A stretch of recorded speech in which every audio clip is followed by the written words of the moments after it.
So now our work is finished. The DVD is in your player, and I'm going to teach you how to never get raided. We're going to fly in a helicopter and teach you how to grow marijuana outdoors without getting busted. We're going to talk about growing marijuana indoors. We're going to talk about spotting informants and undercovers.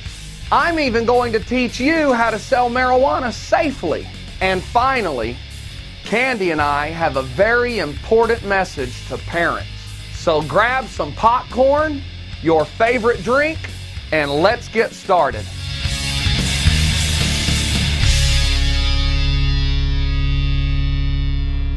Okay, we're going to get started. This is the section of the DVD that teaches you how to grow marijuana without it being spotted.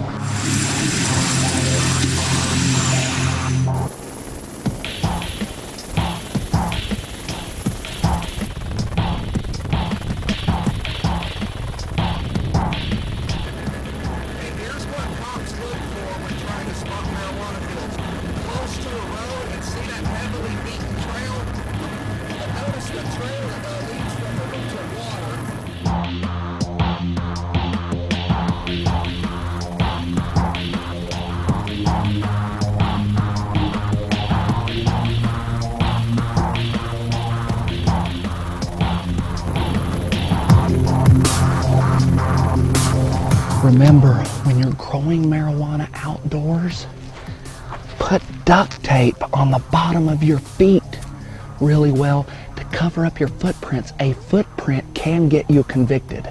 Now, we don't have ours in duct tape because we're not the growers. I've noticed some fairly fresh tracks, so it's got me a little concerned.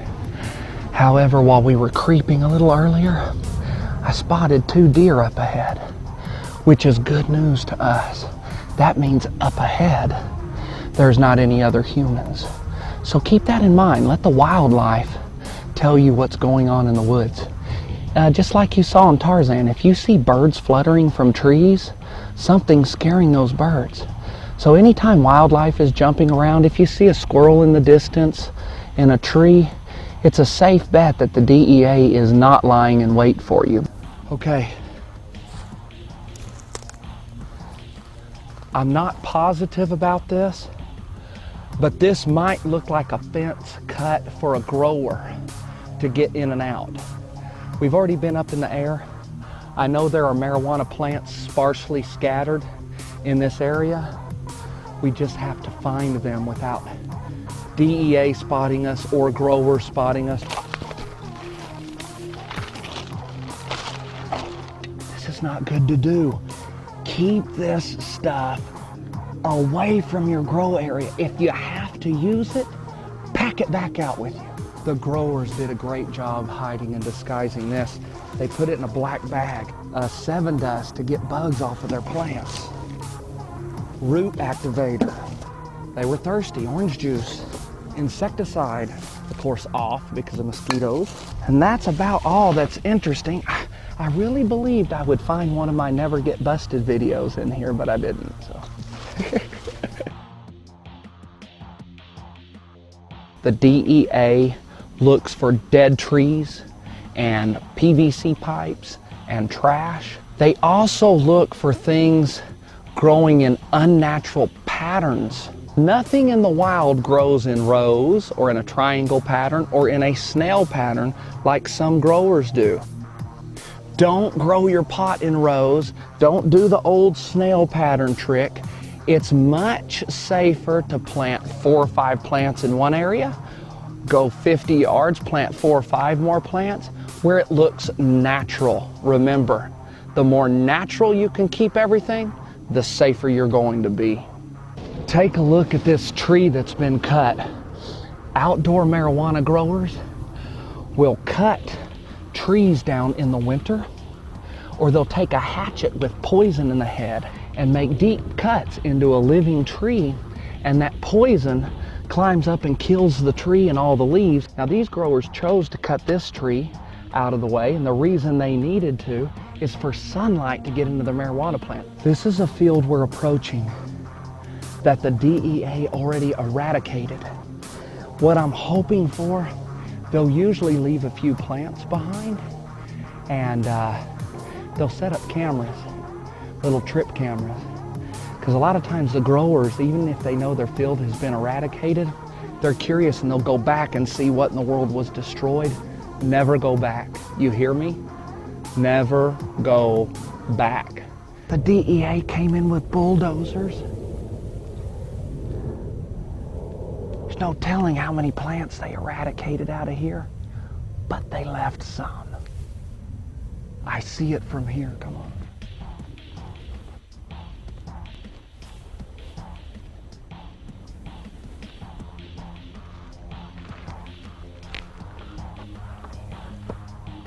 Isn't it wonderful that there is no way the DEA or any other law enforcement agency can totally eradicate such a beautiful, healthy plant? This plant helps millions of people. Less than 10 yards from those 4 or 5 marijuana plants is a well-worn path right down to a large creek. The DEA flies creeks and ponds because they know growers have to plant close to water sources like this grower did. So remember that. If you can grow your plants away from water sources and you tote the water in, you're a lot safer. Airplane, airplane. Stay down and be still, just be still. That's okay if it's connected with anything. By the time they get ground units here, we're gone. When we took cover, look what we landed in. A male marijuana plant. The growers forgot to pull that guy. There's another chopper I just saw go through here, but it was way off. If you're ever outdoors guerrilla growing like these people are, you make positive any aircraft that flies over, the most important thing is to be still and duck your head. Don't look up at it like this because your face shines. Dixie cups. Do not leave these laying around. That's what the growers started their plants with. I saw these from the air. Notice how the grower has them sparsely scattered and he's not planting them in rows?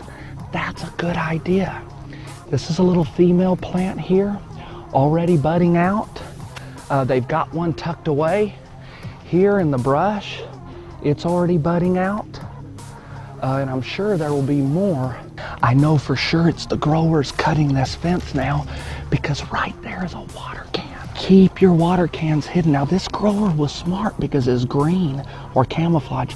This would be really, really hard to spot from the air. Look at this. That looks like a stick to you. Pull it out and it's their file. This is what they use to keep their tools sharp, to harvest their plants, to hoe, that kind of thing, and they kind of disguised it, which was kind of neat.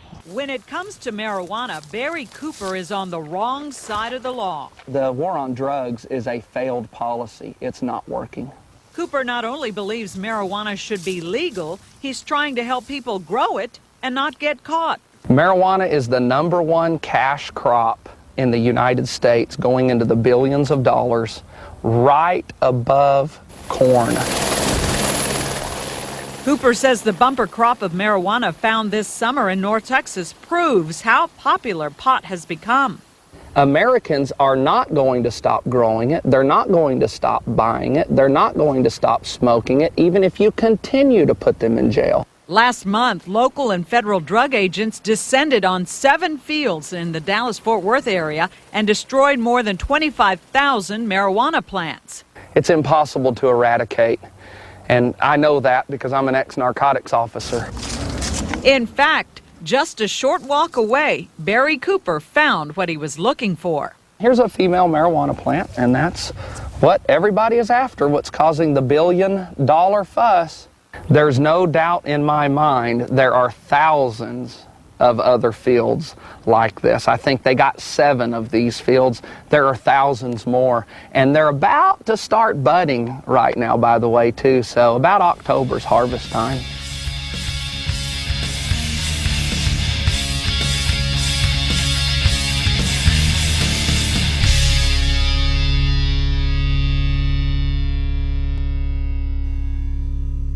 This section is going to teach you how to grow marijuana indoors without getting busted. But I'm speaking mainly to the hundreds of thousands of closet growers that want to grow 10 or 15 or 20 or 30 plants in their house safely.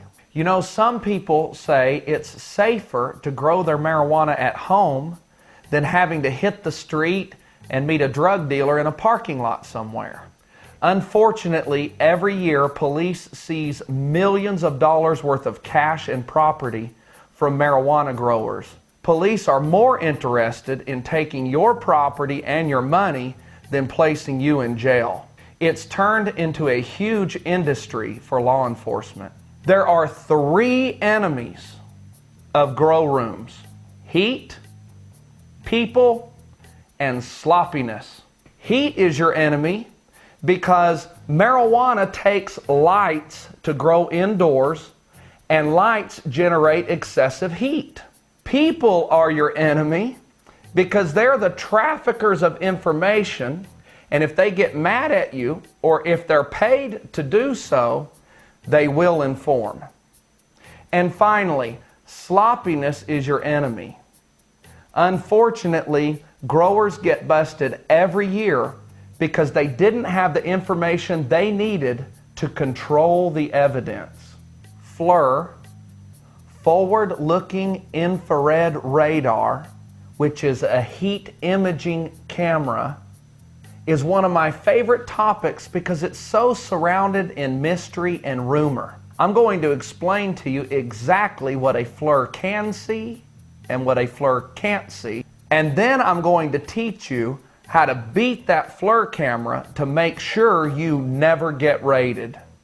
Forward-looking infrared radar, or FLIR or FLIR, can be mounted to helicopters, or they can even be handheld like a video camera.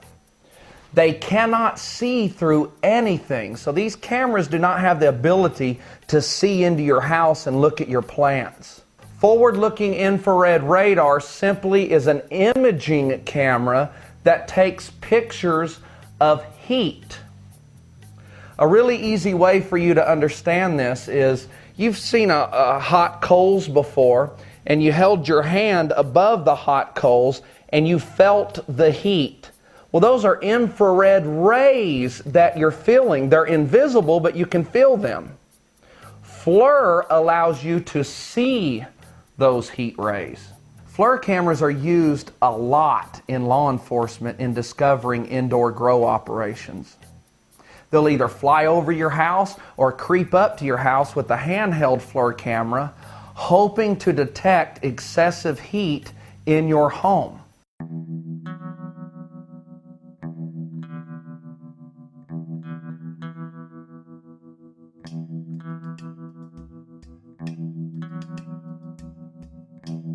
What you're seeing now is footage taken through a handheld FLIR camera.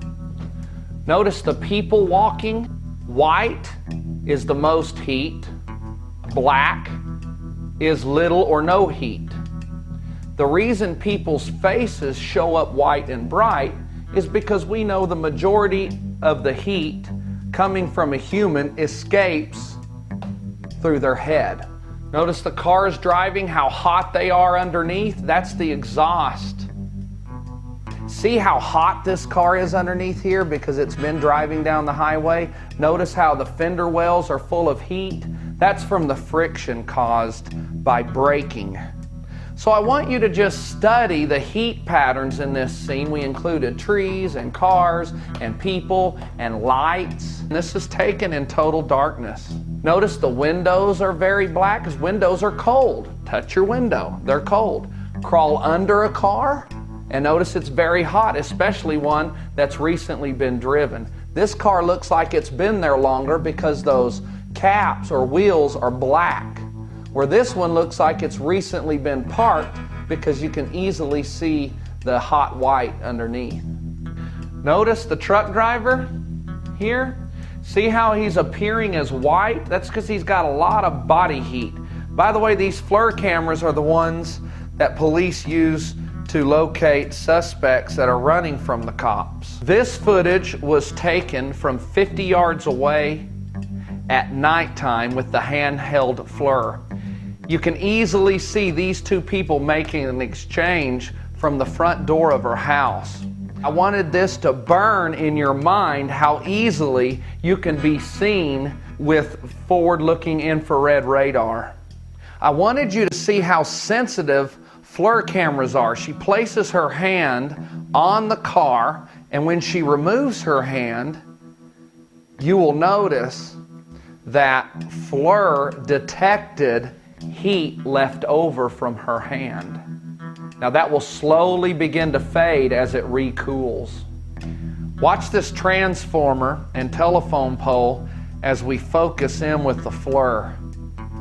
Look how hot that transformer is. A lot of electricity going through there. Look how hot the lines are. That's from the flow of electricity.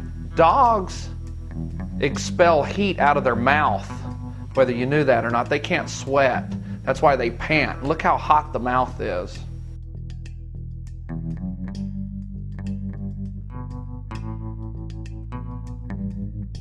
This is what a neighborhood looks like when holding a FLIR camera while driving down the road.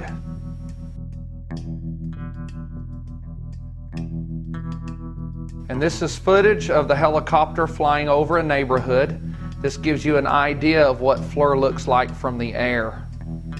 Now this is footage taken of a place of business and a house.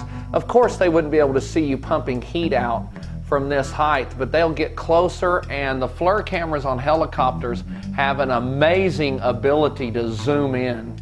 You're going to see this from afar off, and then you'll see it flip. Now that's a close-up shot of what you were seeing a bit ago. You'll see him flip back and forth. This is the close-up view. And the faraway view.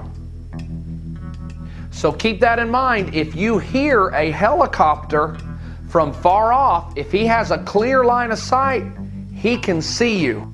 And you can see if somebody was pumping heat out of this building right here, it could be seen by the FLIR. They basically look for two things. One portion of the house that's glowing or showing excessive heat, or they look for heat being pumped out of your grow room. And coming up is what everybody wants to see, and that's an actual grow room under FLIR. Let's see if you can spot it before I point it out.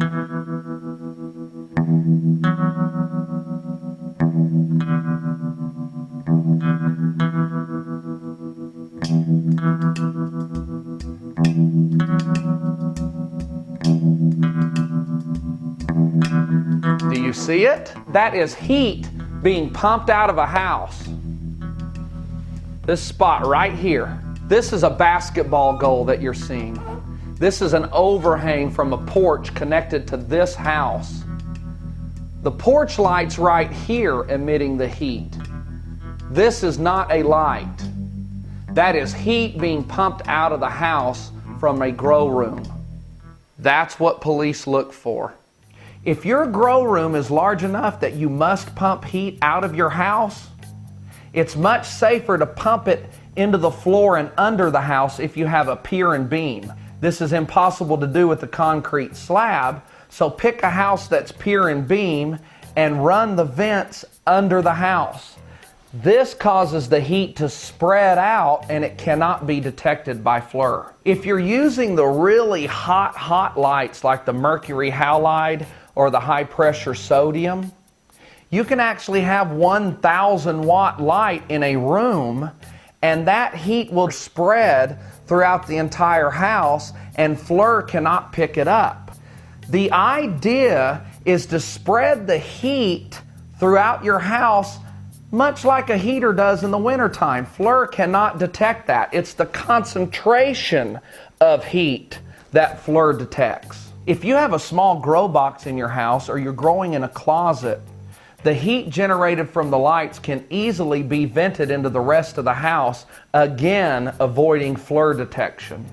Another great idea, if you must pump heat out of your house, is to pump the heat through your clothes dryer vent. Then if FLIR cameras get around your house, it simply looks like you're drying a load of clothes. Another guaranteed method you can use to ensure the footage of a FLIR camera doesn't show up on a search warrant affidavit is to grow using fluorescent lights and LED lights. I know there's a lot of controversy surrounding the quality of the bud when a grower uses fluorescents, but I've interviewed at least 50 growers, and at least half of them tell me you can grow a good quality bud using a high-powered fluorescent lights referred to as the T5s.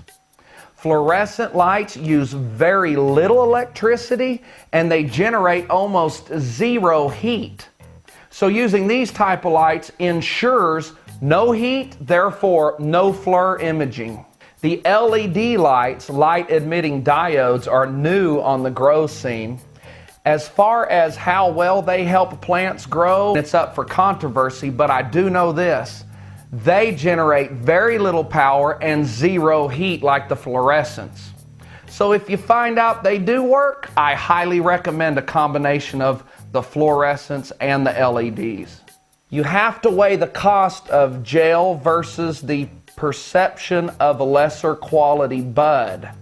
There's another disadvantage to using the lights that create a lot of heat. For one, they create suspiciously high electric bills, and that heat often causes fires.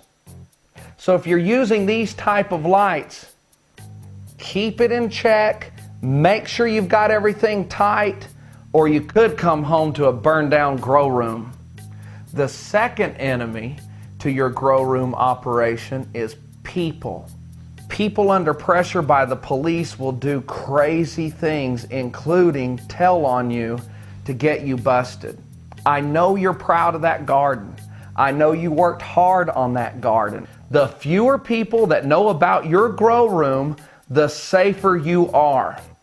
In fact, you can count on your hands that every person that knows about your grow room increases your chances of getting busted by 10%. If 10 people know about your grow room, there's a 100% chance you're going to get busted. So keep it secret.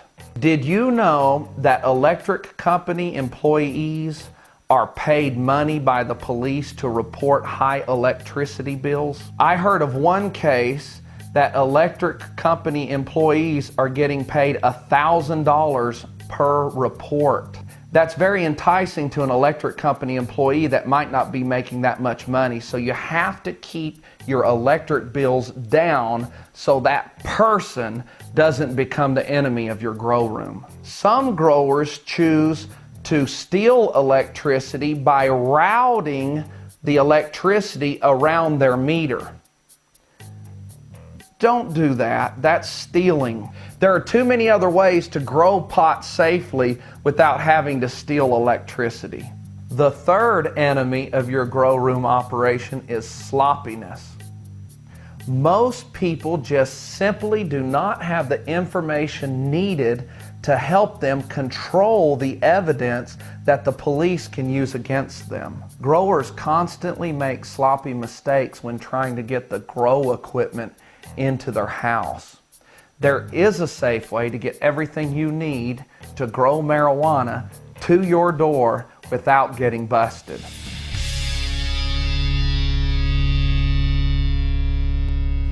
Absolutely never ever use your own computer to order any grow equipment, fertilizers, lights, anything like that.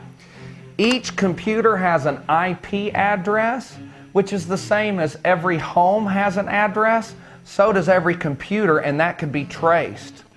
If you're going to use a computer to order your equipment online, choose a public computer, such as one in a public library or an internet chat room. When paying for your grow equipment online, be sure and use a gift credit card. You can purchase these at Walmart or the mall. These credit cards are impossible to trace back to you because you don't have to give a name to purchase one. After purchasing your equipment on a public computer with a gift credit card, you must have the equipment shipped to a safe address that can't be traced to you. Some people advise obtaining a fake ID and then renting a post office box and getting that equipment sent there. I do not recommend that. That's a felony. That's breaking another law. You can safely get your equipment into your home without having to break any laws. Simply pick a shipping address of a friend or a relative and explain to them you have a gift for your wife or a significant other being shipped to them. You didn't want it shipped to your house, or your wife or significant other would figure out the surprise. This guarantees that grow equipment will go somewhere that can't be traced. My favorite way to purchase grow equipment is to buy it directly from a store with cash. It's a good idea to make sure and borrow somebody else's car when you drive to a grow store. Don't take your own car. You're not jeopardizing the person that you borrow the car from, because there will be no grow operation set up at their house. You will be in jeopardy if you use your own vehicle. When you're traveling to the grow store to make the purchase, you want to make certain you're not being followed. It's almost impossible to tail somebody unless the police are using 3 or 4 vehicles in unison, where the first vehicle can begin following, turn off, the second vehicle picks them up, they turn off, the third vehicle picks them up, giving the other 2 a chance to catch up, and they continue seesawing in that fashion where it looks less suspicious.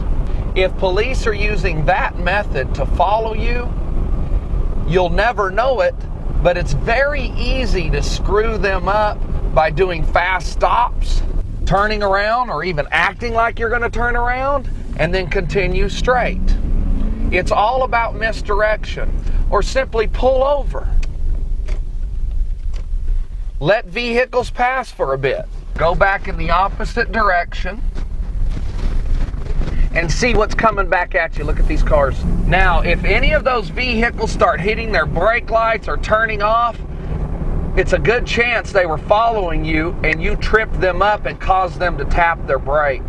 And like I said, you might not see those 4 or 5 vehicles working in unison to follow you, but I promise you, they go crazy on the radio. He's turning this way, he turned that way, and before long, you've lost them. It's not hard to shake people following you. Make certain you use these methods going to and from the grow shop.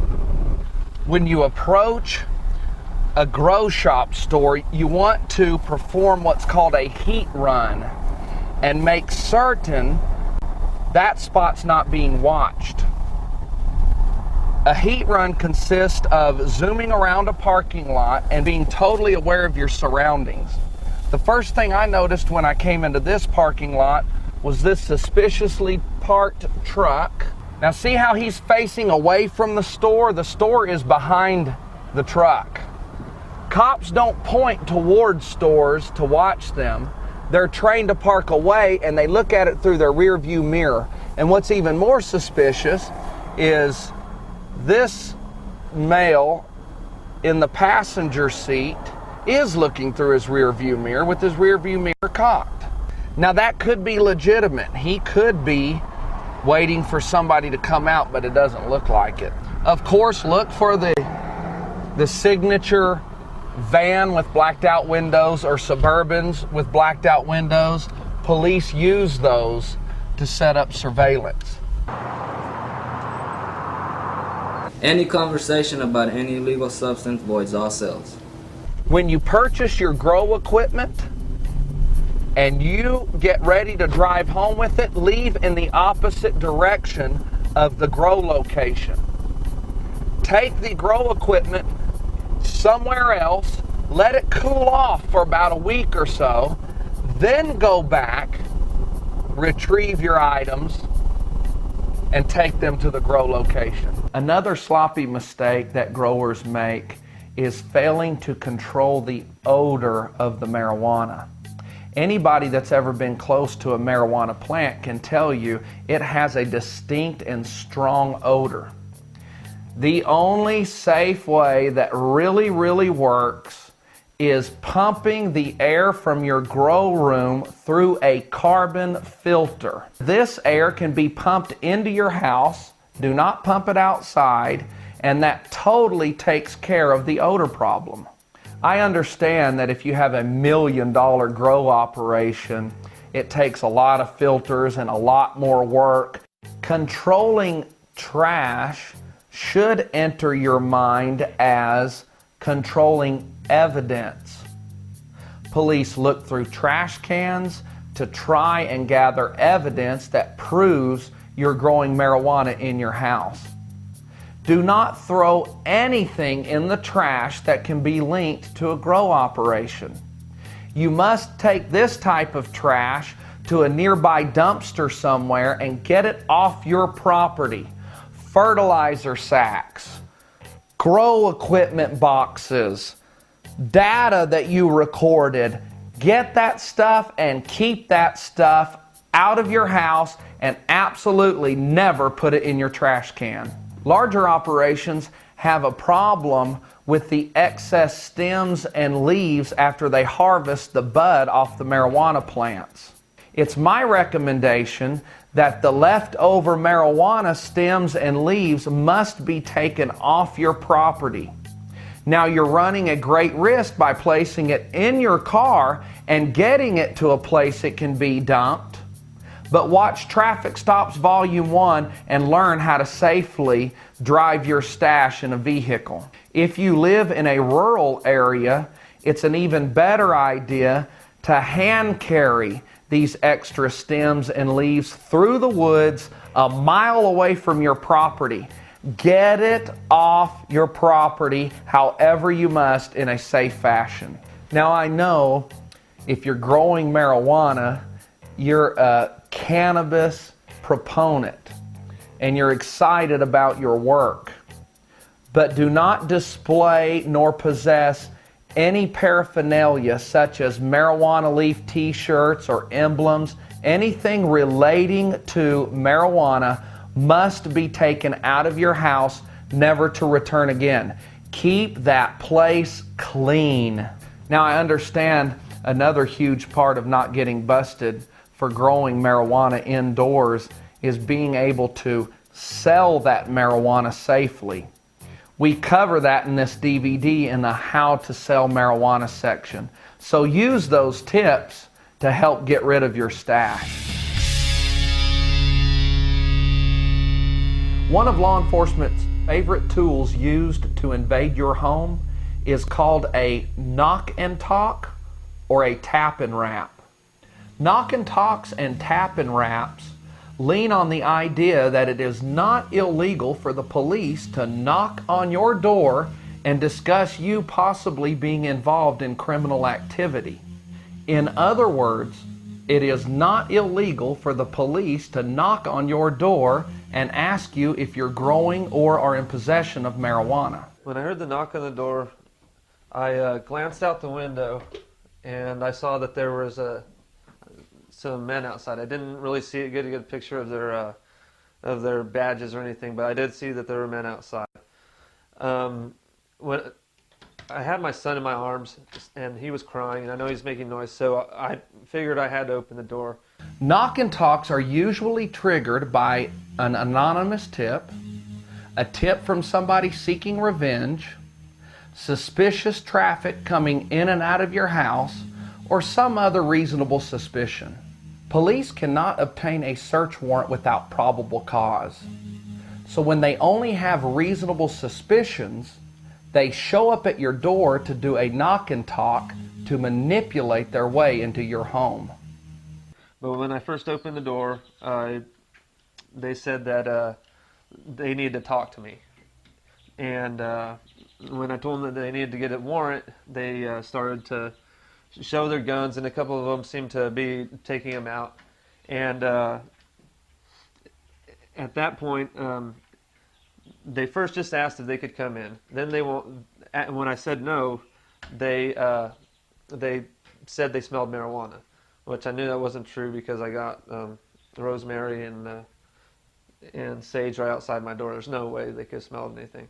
When I was trying to keep the door, like to barely talk to them, They one of them breached the door, made sure that that I couldn't close it or do anything, and pretty much they forced me to go ahead and let them in. Once they got in, I mean, I have made dozens of arrests, including a 230-pound marijuana seizure using the knock and talk technique. NeverGetBusted constantly gets emails from citizens complaining of going to jail behind a knock and talk or a tap and wrap. This method of arresting citizens for marijuana is being used more and more every day by law enforcement. All the people I arrested and all the people emailing me for help made one critical error. They all opened the door for the police. A lot of well-meaning drug reformers and attorneys have instructed citizens to open the door, step out on the porch, and shut the door behind them when confronted with a knock and talk. When I was a narcotics officer, if I could get the person to open the door, I knew I could search their house.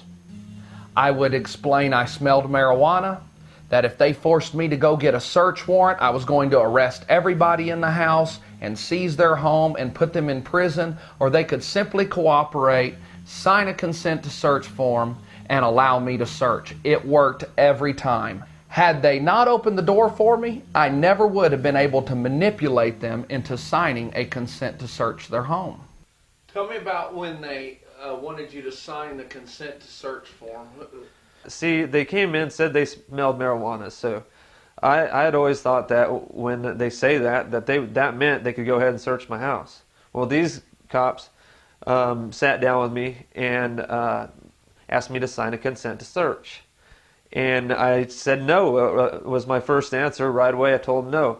Well, they didn't really like that, and the nice cops still were trying to talk me into letting them see my plants or whatever. They started off with little things like, well, if we have to get a search warrant, it's just going to make things harder on you. And I still wasn't saying anything. They still kept pressing a little bit, and that's when they started. That's when they said, you know, if we get a search warrant, your wife's going to go to jail, your child's going to be taken away, and you're going to be charged and taken to jail too. So you can either work with us, and most likely, if you really do just have 10, 20, 30 plants, we'll let you go. We're going to get out of your hair. We'll take the plants. We'll be out of here. And after they were threatening me with that, I couldn't stand the thought of my wife going to jail or losing my baby. So I told them everything that I had, that it was all mine, and that I assumed the full responsibility for it. Remember, cops do not get into any type of trouble if they lose a case in court. If they coerce their way into your house and violate the Fourth Amendment and lose the case, it's no big deal to them. They're not disciplined in any way. A drug seizure is a drug seizure in the eyes of the police, whether it's successfully prosecuted or not.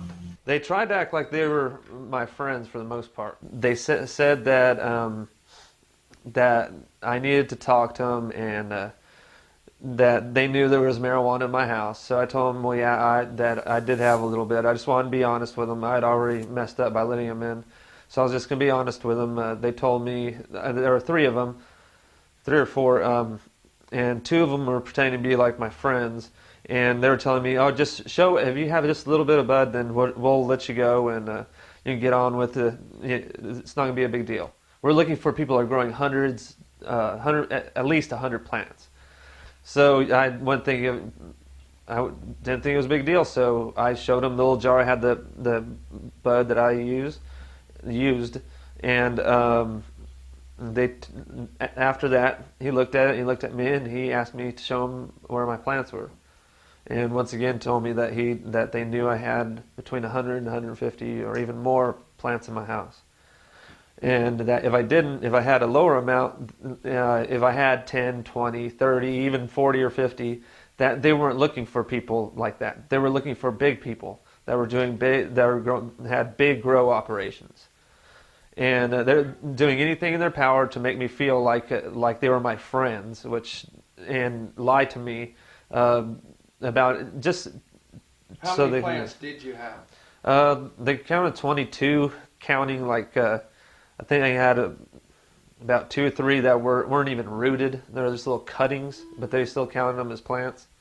The best and the only way to win in a knock and talk situation is to never, ever, ever open your door for the police. Just as you're under no obligation to allow any citizen into your home, you're under no obligation to open the door for the cops. If the police had a legal right to be in your home, they wouldn't be knocking, they would be kicking. They would kick the door in and raid your house with a search warrant. The mere fact that they're knocking on your door tells you they don't have a right to be in your home, so don't open the door for them. If you hear a knock at your door and upon investigating, you notice it's the police, if your door is not locked, go ahead and lock it right then. I don't open the door for police. If you need to talk to me, have your dispatcher call my cell phone, or we can yell through the window like this. If you have a search warrant, here are my hands, kick the door in. And did they let you go like they said? Of course not. As soon as throughout the whole thing, I had 2 of the cops talking to me, acting like they were my friends, reading my High Times magazines, commenting on how the buds looked, stuff like that, playing with my kids' toys. I didn't know until they were carrying my crap out, even after that I was going to jail, and because the other guys were telling me, you're probably not going to go to jail. As soon as they had done everything, they got everything out of my house, they told me to put my hands behind my back, and they were going to arrest me. I asked them if there was any way that I could just walk out to the truck so my neighbors wouldn't see all this, and they said sorry, no. And they handcuffed me and proceeded to carry me out by the handcuffs, just like I had hurt somebody or something. If all of America would use this one piece of advice to never open your door for a police officer, it would totally neutralize the cops in regards to knock and talks and tap and raps. If you do not open the door, you will not go to jail. Never open the door for the cops and never get busted.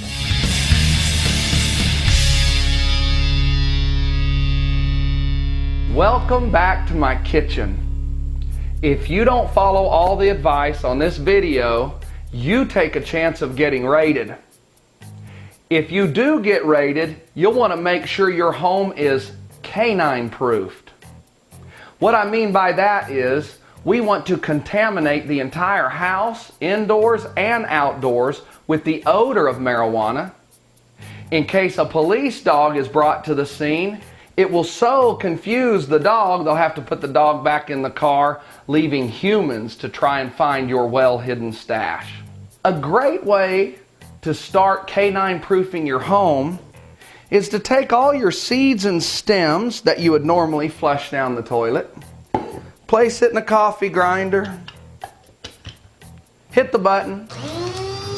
You want to grind the seeds up because we're going to throw them into the yard in a moment, and you don't want any little plants popping up.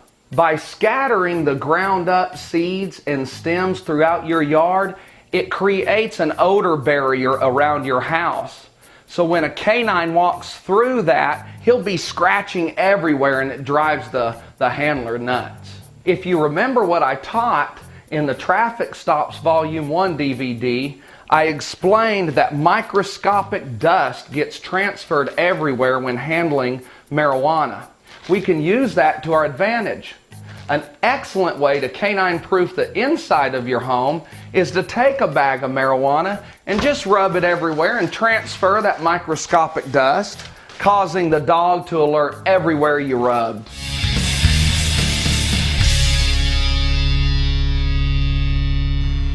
How did you survive as long as you did, moving the weight you moved, and only get clipped once, and that was because of a phone tap? Being on the streets, selling drugs, there's a lot of wisdom and knowledge that's kind of passed down. I was very, very good at detecting undercovers. This portion of the DVD is probably the most controversial section because I teach you how to spot undercover officers and informants. We've been led to believe our entire lives through the media and our government that police officers are dying daily in this war on drugs. The truth is, according to the FBI, only 28 police officers have lost their lives in the war on drugs between 1996 and 2005. That's only 2.8 police officers per year. Compare that to the millions of American citizens who have either lost their lives or who are in prison facing being raped or stabbed because of a nonviolent drug crime. And whoever said the life of a cop was worth more than the life of a citizen? In fact, it's supposed to be the other way around. Cops are supposed to lay down their lives for American citizens. So remember, anytime you hear something in the media that you've learned is not the truth, it's called propaganda, and it's used to manipulate your belief systems. I highly recommend a diet of true journalism, and that's the internet. Always make sure to compare what you've heard on TV to the great information that can be found on the internet. If you're a police officer and the information I'm about to share bothers you or makes you feel unsafe, then stop being an undercover officer and channel your law enforcement energy to chasing violent offenders. Okay, let's discuss how to spot these secret government agents. There are numerous ways to spot undercover cops. The most important way is to remember that undercover police officers are trained liars. As an 8-year veteran in law enforcement, I told more lies than I have my entire life. I was a trained liar. We can use this information to our advantage by making sure to pay close attention to suspected person's body language. Remember what I taught in Traffic Stops Volume 1? The 2 top indicators of deception, according to the FBI Polygraph Manual, are any hand-to-head contact, which includes grooming, and palms up. Stay away from people that are exhibiting these signs of deception. Unfortunately, juries tend to believe police officers, and that's sad because, like I mentioned before, we were all trained to lie. Police can legally lie to you to get you put behind bars. The 2 top lies that undercover police officers use as an excuse to purchase narcotics are, I'm buying it for my girlfriend or boyfriend, and number 2, I'm buying it to resell. So if you hear any of these 2 excuses, beware. They were the 2 I used over and over and over again. So if a person wants to buy a small amount of marijuana from you and they give you the excuse it's for resale, be suspicious. Another great tip to remember is police are always operating on their own clock. Meaning if they want to meet you at 3 p.m., they freak if you don't meet them at 3 p.m. So if you're trying to do business with somebody that's not on pot time, beware. My favorite tip in discovering an undercover police officer is understanding the principle that police are absolutely forbidden to allow seized drugs to re-enter the marketplace. Meaning, cops buy drugs all the time. They very seldom sell drugs. And if they are going to sell drugs, they must make the arrest shortly after the transaction has taken place to keep those drugs from re-entering society. This is valuable information because if you suspect somebody's an undercover officer and you're not sure, ask them to bring you a joint and walk away with that joint. And if they allow that to happen, you can be pretty positive they're not an undercover cop. This helps us become comfortable when we're out of town trying to score our medicine. It's safe to go into a neighborhood and try to get a quarter bag of marijuana and not be worried, is that a cop selling me that marijuana? The only time this might happen is when the police are using a tactic called a roadkill. They sell you a quarter bag of marijuana, you drive away, they pull you over on a traffic stop. That's easy to beat if you watch Traffic Stops Volume 1. As soon as you get the quarter bag of marijuana, get it ready to eat as you drive away. If the cops start pulling you over, simply eat it and you'll be okay. The only other time the police will be involved in selling you drugs is when they're trying to sell a large amount to lure in large amounts of money. That's called a reversal operation. I personally have been involved in dozens of reversal operations. And let me tell you, the number one thing we must do is to make sure when we hand the suspect the kilo of cocaine or the pound of marijuana and we get the money, not to let anything happen to those drugs to re-enter society. So if you're involved in one of these, they're going to wipe you out right then. Always be suspicious of large transactions. If you are going to be involved in a marijuana transaction, another way to root out the moles, change locations constantly. Police spend a great amount of time prior to a transaction setting up surveillance, rigging cameras, rigging body wires. So if you decide to have a last-minute change and you want to do the transaction across the street in another parking lot and they're not willing to do that, you're probably dealing with the police. Never go to another person's hotel room to make a transaction. Always make them come to your room and never reveal that place until the last minute. Once the transaction is made, leave the hotel. By operating in this method, you know for sure you're not walking into a trap of hidden cameras and body wires. Speaking of making location changes, change your phones constantly. Never talk on anything but a prepaid cell phone that can be purchased at Walmart or some other place like that. After you've talked that transaction through, throw that phone away and get another one. That will keep you safe from wiretaps.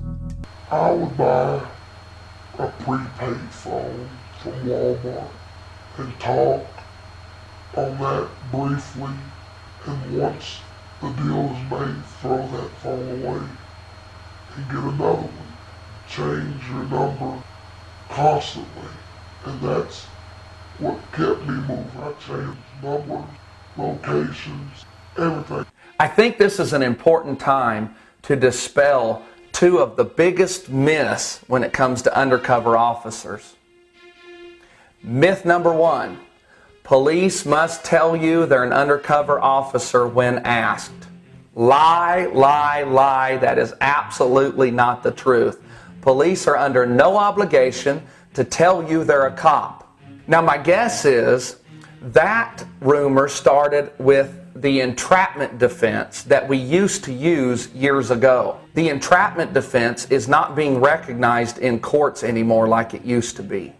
Again, cops not only can lie, but they will lie. The second myth I would like to dispel is the myth that says undercover cops use drugs. That's not true in 2008.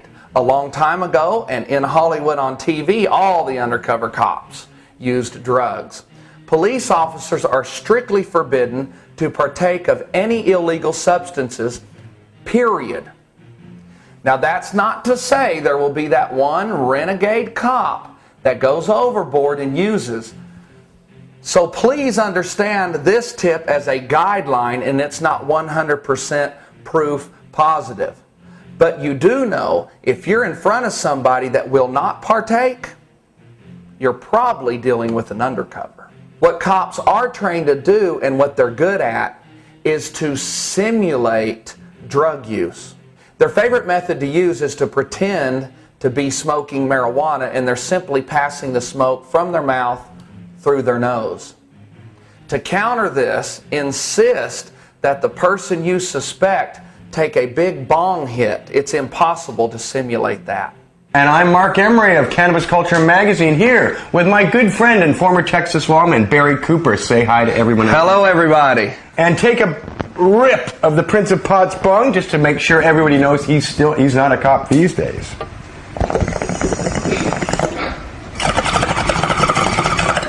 They're not allowed to do that if they're real Texas lawmen. And finally, remember, police officers are constantly scanning for evidence.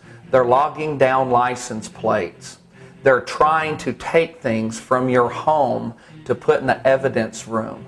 One of their favorite things to steal for evidence is one of your marijuana roaches. So if you're smoking with 4 or 5 people, keep an eye on who's taking that roach. It could wind up in an evidence room.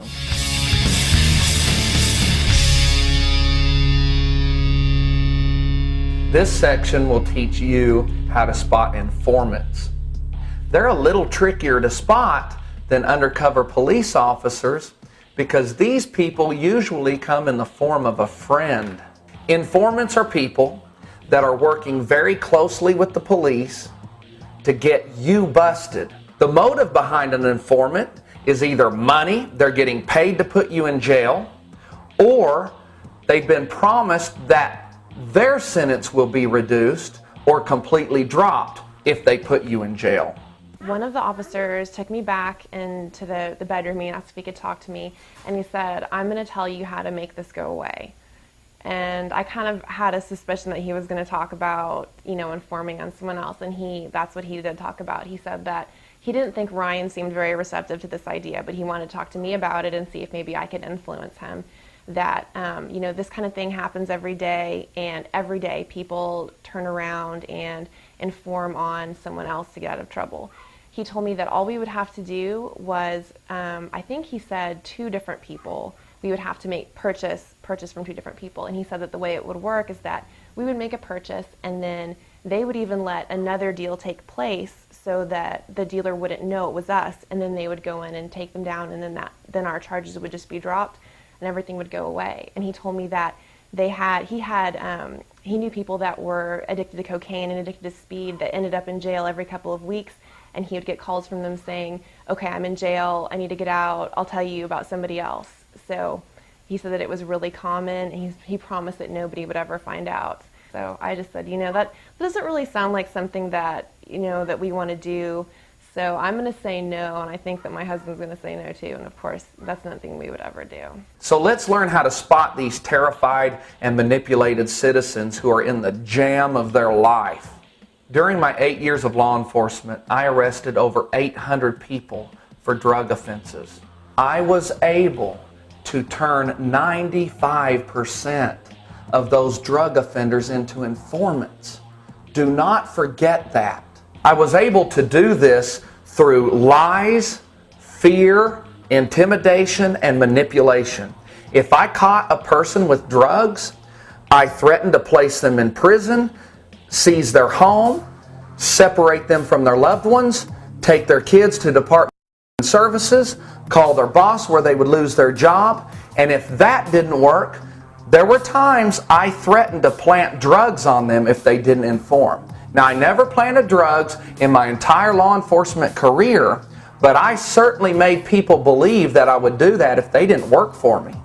So remember, informants are very terrified and scared and manipulated people, but they're not trained liars.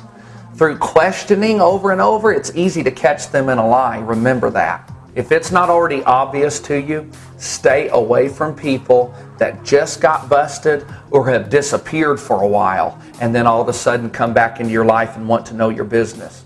I don't care if it's your brother or your sister or your best friend. If they've recently been in trouble with the law, absolutely do nothing illegal in front of them. Don't be afraid to bring up the subject of informants in front of somebody you suspect. Bring the subject up and then watch for the body language. Remember, police are always on their own clock. During a drug operation, they're always the one in charge. So if you're dealing with somebody that constantly has to get an okay from their partner, they're probably partnered with the police. And remember, a big job of an informant is to introduce you to an undercover operative. So always be suspicious of new faces. Just like vice cops, informants are often wired with hidden cameras or audio recording devices. These cleverly designed devices come in the form of pins, hats, belt buckles. They can be anything, so they're impossible to detect. They're not impossible to counter if you insist on discussing your activities in a swimming pool or a sauna. The water cancels out all that technology. If you find it difficult to get into water to discuss a transaction, you can always whisper any incriminating evidence in their ear. This assures nothing's recorded. And unlike drug cops, informants will use drugs and they will put drugs on the street. They usually sign a long form agreeing not to do anything illegal, but I've seen very few that hold to that rule. And finally, the tip that I hold dear to my heart. It's not paranoia if it's really happening, so be paranoid because it's happening. The undercovers are out there and the informants are out there trying to place you in prison. We live in a nation that guarantees against cruel and unusual punishment. We here in the Middle East, if you steal something, your hand gets cut off. We think that's cruel and unusual. Go into our prisons and ask these drug offenders that have been sentenced to 99 years and give them the option. We cut your hand off or you stay here for 99 years, and every one of them will gladly get their hand cut off. I understand why a mother would inform to the police to keep their own child out of prison. And that's what's sad about this drug war. We've turned our nation into a nation of dishonorable people. I would like to see us rebuild in the communities the characters of honor, loyalty, and respect. And until we end this drug war, people, that's not going to happen.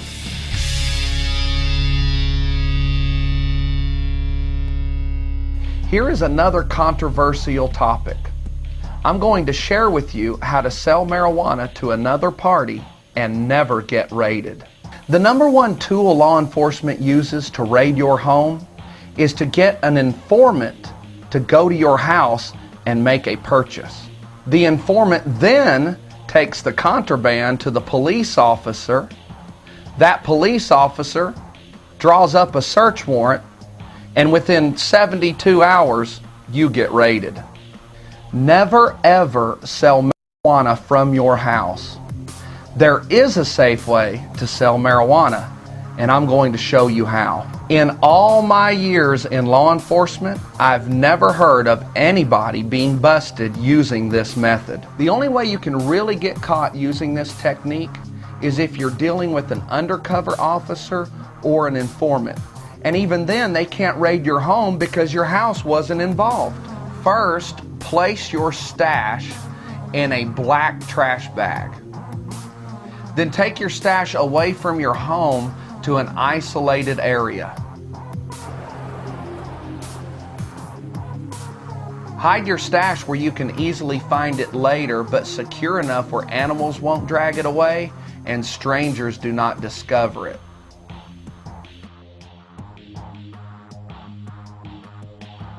Communicate with the buyer. Try using code words if you're using a telephone without sounding too much like you're talking in code.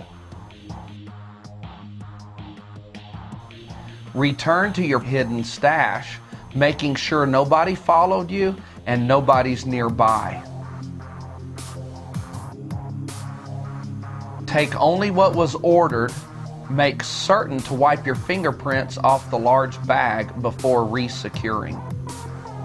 As you drive off looking for a notable landmark, be certain to wipe your fingerprints off the smaller bag of contraband. Make the drop and drive away to meet your customer. Upon meeting the customer, say, "Hey, thanks for paying me back that money I loaned you." Take the money and whisper in his ear where the drop point location is. It is also important for the customer to be safe during this transaction. So follow along as I teach how to retrieve the stash. When arriving at the drop point, walk straight to the stash and pretend to pick it up.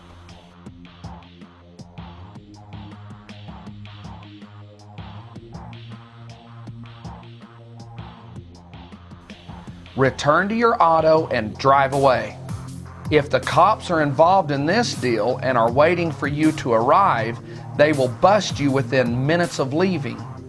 Of course, they will have no evidence because you left the true contraband at the drop point. If you did not get busted driving away, it is then safe to return and recover your purchase. Make certain to watch Traffic Stops Volume 1 to learn how to drive your stash safely. When I was a police officer, SWAT teams were very rare. Now it seems every town has a little SWAT team.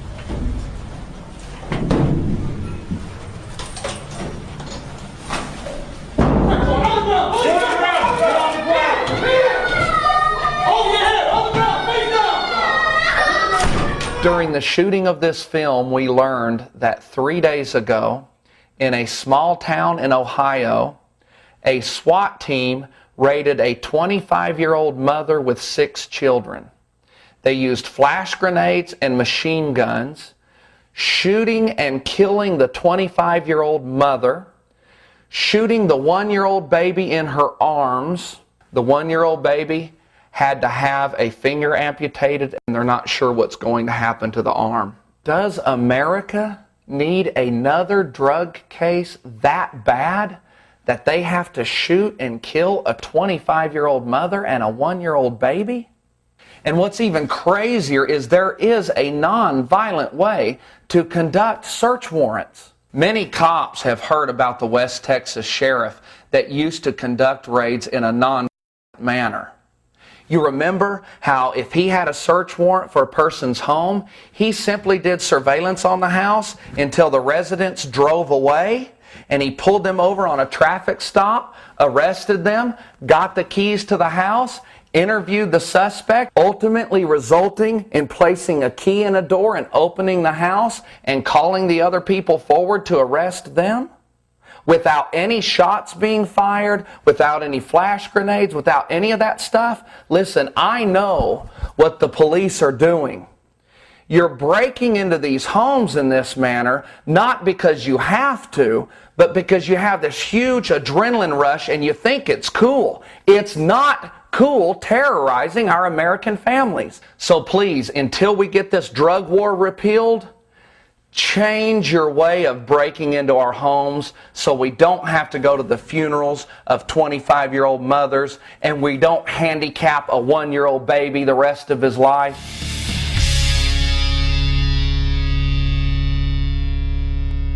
Barry and I have 4 wonderful kids who are straight-A students and popular wherever they go. The reason for this is because we teach our kids the truth about everything, including drugs. Candy's exactly right. Parents, stop trusting government programs such as DARE to teach your kids the truth about drugs. They're not teaching the truth, they're teaching lies. Did you know in 5,000 years of recorded use, not one person has ever overdosed on marijuana? You know, it's sad our kids have to share books in our public school systems and struggle to get money to go to college, yet we spend $17 million a day housing our nonviolent drug offenders. We built 21 prisons in the state of California last year and only one university. Parents, something is backwards. I want you to think about something. When was the last time you heard of a kid dying from an illegal drug in your neighborhood? It's very, very rare. It's not the drugs that are killing our kids, it's prohibition. Do you realize we have 1.5 million children without one or both parents because of the drug war? That's right, their parents are setting out a nonviolent drug crime. Now what causes more harm, the drug or the kids not being with their parents? And finally, we must be honest about our parenting skills. We've all made mistakes. There is absolutely no evidence that says when a kid uses drugs, it causes them to go burglarize or commit another crime. The truth is selfishness and dishonor and disrespect are causing those things. It's easy for parents and teachers and doctors to blame our children's bad behavior on the drugs. The truth is, it's bad parenting. We already have laws in place in this country to protect me and you and our kids. If a person commits a crime of violence, there's a law in place to put them in jail for that. We live in America, parents, and if people want to use drugs till their teeth fall out of their head and develop this horrible quality of life because they wouldn't stop, they have the right to be miserable. Now, if they get up out of that drug-induced state and go and commit a crime, put them in jail for that crime, but not the drug. He's right, parents. Teach your kids the truth about drugs. Love, peace, and never get busted.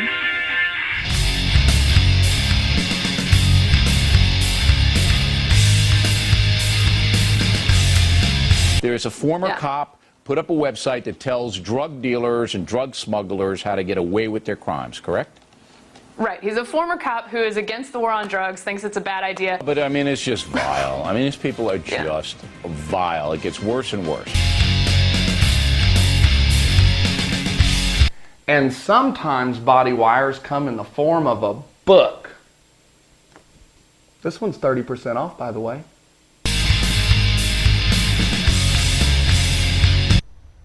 Okay, you're seeing candy at the marijuana plants we showed you a while ago, and here I am. That's 10 yards. That's what it takes to get a first down in football. He's right. So parents, teach your kids the truth about drugs. Love, peace, and never get busted. I think we should do love, peace, and never get busted all together.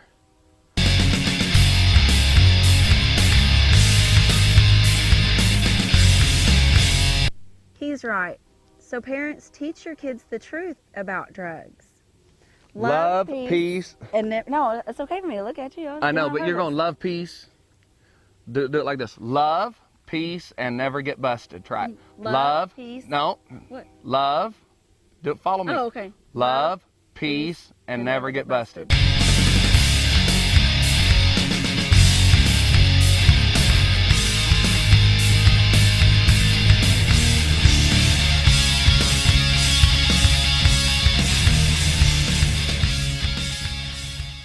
He's right. Parents, teach your kids the truth about drugs. Love and peace. We'll go love. Just go. Let's practice.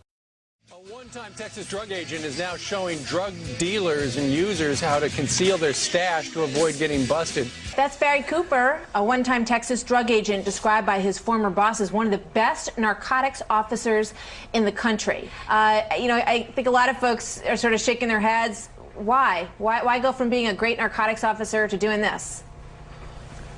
Maturity, logic, reason, and compassion would tell any logical, reasonable, and compassionate adult that it is unreasonable for 10 men to break into a house with semi-automatic weapons and raid gear and drag mommy and daddy to jail orphaning the kids. It is against the law. It was made against the law in 1937 when Harry Anslinger testified before the Senate that marijuana needed to be made illegal because of its effects on the degenerate races. And I'll quote him when he said before the Senate that marijuana causes white women to seek relations with Negroes, and marijuana has been illegal ever since, and the debate is over. It's much safer than alcohol, and the harm we're causing on American citizens by placing them in prison and jail where they can be murdered, stabbed, or raped for such a harmless plant is a greater harm we're causing than if we would have just allowed them to smoke the pot. Hero's already riled up about this next guest. You have to imagine a cop who advises dopers how to hide their stash. That's exactly what former narcotics police officer Barry Cooper is doing. He's produced a DVD called Never Get Busted Again. And former Officer Cooper joins me now from Dallas. So, first of all, is it selling? Let me just ask you the commercial question, Barry. Oh, yes, sir. We've sold over 10,000 copies worldwide in the last 6 months with over 18 million hits on our website, NeverGetBusted.com. And why, and this is obviously this is the $64 question here, why does a cop advising criminals how to beat the law? Are you a renegade? Oh, absolutely not. A traitor to your old profession? No. I'm an American citizen, and I used logic, reason, and the real facts about the safety of marijuana, and then I mixed compassion in with that, and I realized that 10 of my comrades crashing into a house at 3 in the morning after we threw flash grenades in the window to take mommy and daddy to jail for marijuana is much more side effects than the marijuana itself. Okay, I can dig that. But what if it's crack cocaine? What if it's heroin? What if it's crystal meth? It's the same hiding technique, isn't it? Okay, yeah, but listen, prohibition never changes the demand. It only changes the supplier. We took alcohol out of the hands of Coors and put it into the hands of Al Capone. There was a lot of people that would much rather be going to Marlboro to get their marijuana and even other drugs, but we've taken it out of the hands of them. Okay, got the argument. Sorry. DVD, Never Get Busted Again, Judge. Barry, let me ask you a question. How long were you a cop? I was a cop for 8 years. Okay, and you had, as I understand it, 500 arrests during the course of those 8 years? 500 drug arrests? Yes. 800. I bought kilos of cocaine undercover. Okay. I ran over 100 search warrants. All right. My understanding, the way I figure it, is 300 felony arrests, 500 misdemeanor arrests. You had 5 a month misdemeanors, 3 a month felonies. Do you think that that's a significant experience that gives you the experience and the ability to make a commentary on the whole legal system that cops wouldn't die if we legalized drugs? I mean, Absolutely. 5 cases a month, and you think that you're going to change the system? Absolutely, it gives me that because I'm an American citizen and I am experienced more than other narcotics officers. And what I've makes worked you in joint operations? Well, look, $500,000 in assets in 8 years is nothing. There are cops in New York City who do that every week. You know what? And as an American citizen, aren't you aware that you can change the laws? Why don't you just try changing the laws as opposed to actually trying to help the sellers of drugs? Tell me that. We've tried for 30 years to end the war on drugs, and the politicians are not. Well, you know what, sir? You know what? Just because it's going to take true activism. And this is activism. This is activism. You trying to take reason. You trying to help drug dealers?